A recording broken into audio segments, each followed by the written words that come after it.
Political science की सभी students को मेरा नमस्कार।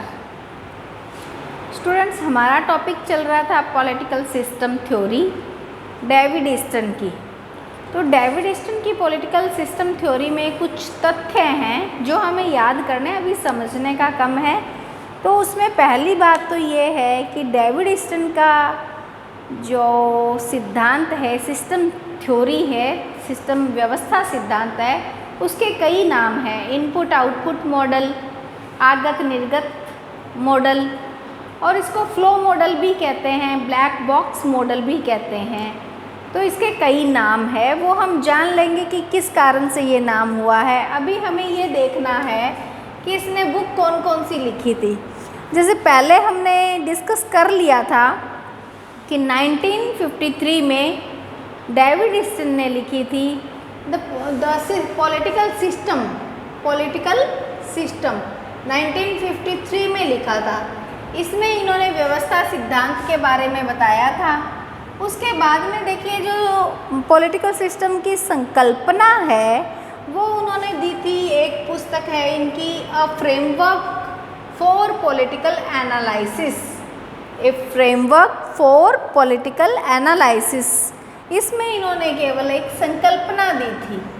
तो इनकी 3 पुस्तक मुख्य हो गई। पहली पुस्तक है द पॉलिटिकल सिस्टम, दूसरी पुस्तक है a framework for political analysis, और तीसरी इनकी पुस्तक है a system analysis of political life.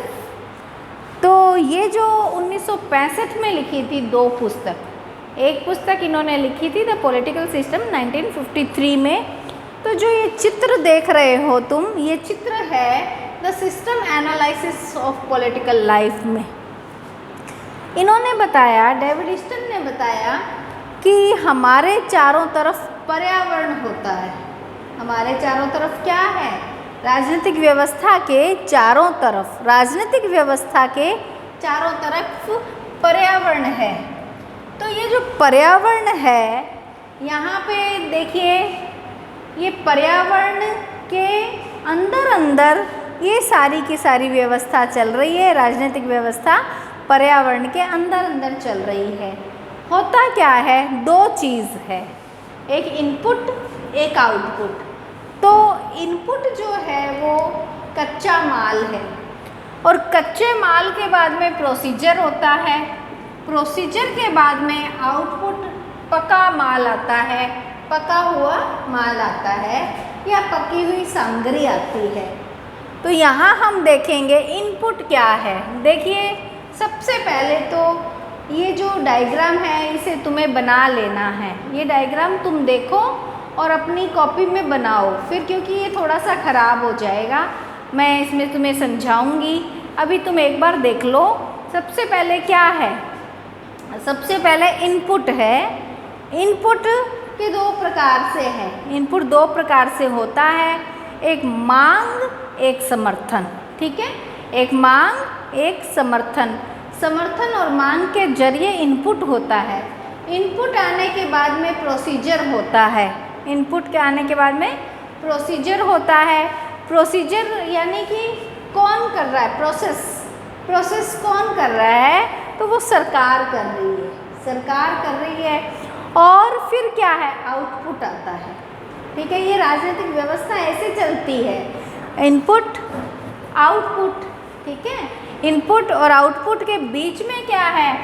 एक प्रोसेस होता है, और प्रोसेस के बाद में आउटपुट आता है, और आउटपुट में क्या निकल कर आता है? नीति व निर्णय निकल के आते हैं। नीति व निर्णय निकल के आते हैं। कौन बनाता है? सरकार। नीति व निर्णय कौन बनाता है? सरकार। किसके तहत बनाते हैं? किसके तहत बनाते हैं? जनता की मांग और समर्थन के तहत प्रोसेस होता है। प्रोसेस के बाद में आउटपुट क्या निकल के आता है? नीति व निर्णय निकल के आता है। कौन कौन करता है? लेजिस्लेचर, व्यवस्थापिका, एग्जीक्यूटिव, कार्यपालिका, और जुडिशरी, न्यायपालिका द्वारा किया जाता है। लेकिन ये सब किसके बीच में होता है? ये सारे के सारे पर्यावरण के अंदर है। क्यों? क्योंकि राजनीतिक व्यवस्था, पर्यावरण क्या है? समाज की एक उपव्यवस्था है।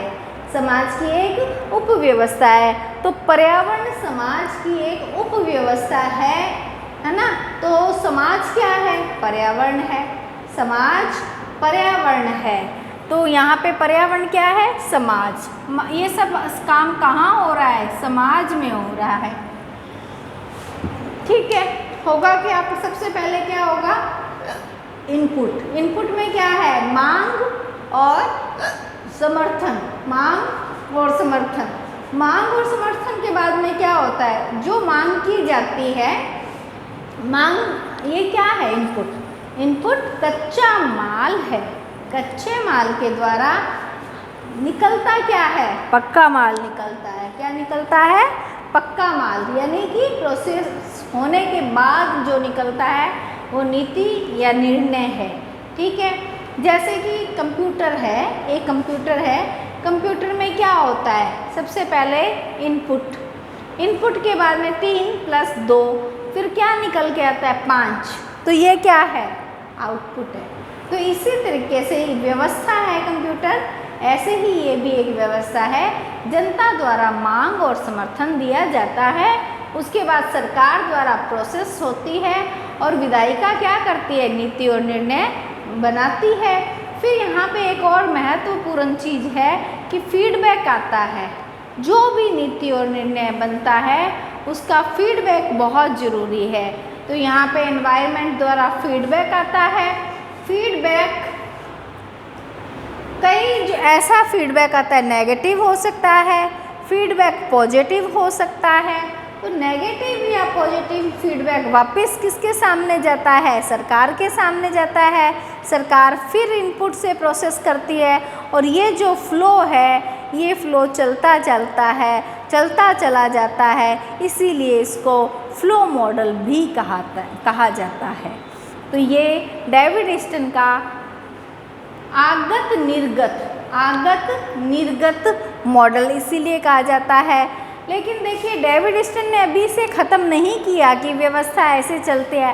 डेविड स्टन इसे आगे भी बताते हैं कि मांग 4 प्रकार की होती है और समर्थन भी 4 प्रकार का होता है। जनता मुख्यतः 4 प्रकार की मांग करती है, मुख्यतः 4 प्रकार की मांग करती है और 4 ही प्रकार का समर्थन करती है।